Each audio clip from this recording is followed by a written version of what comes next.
Gaur ostirala World Chef finala zuzenean. Hemen ditugu parte hartzaileak.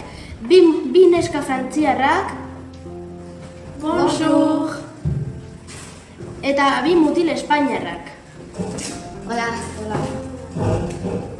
Ahora, para que me entendáis, os voy a hablar en castellano. Tenéis 3 horas para preparar el famoso menú de Gure Jatetxea, un restaurante de aquí con menú saludable y muy rico. Coucou Amélie, on n'a pas le temps.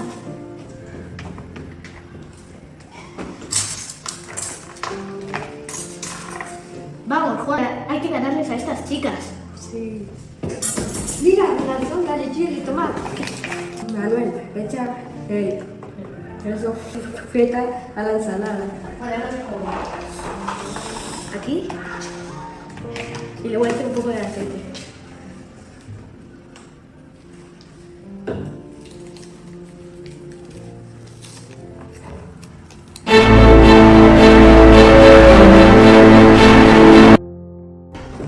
Lila, je vais chercher de l'huile. Ok, c'est ça.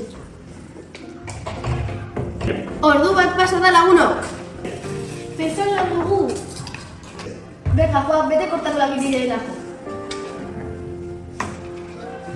Kaixo guztioi, sukaldatzen ari diren bitartean, gure baserriaz hitz egingo dugu. Irungo erdialdean dago, eta menu osasungarria eta bikaina du. Viens Lila, nous commençons avec les fraises. Ok. Vamos, Juan, coge las fresas y échales nata. Les fraises sont parties. Nous avons terminé le menú. Amélie, ce n'était pas de l'huile. Oh no.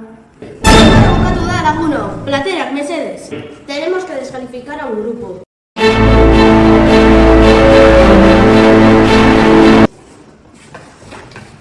Lo siento, he sido yo. Vamos, Manuel.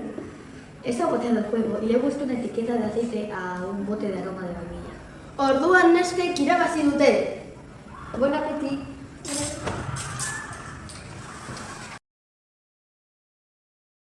La vainilla le da un toque muy bueno y lo demás exquisito. Merci. Lagunok, hurrengo denboraldian ikusiko gara eta ez ahaztu gure baserrira joatea.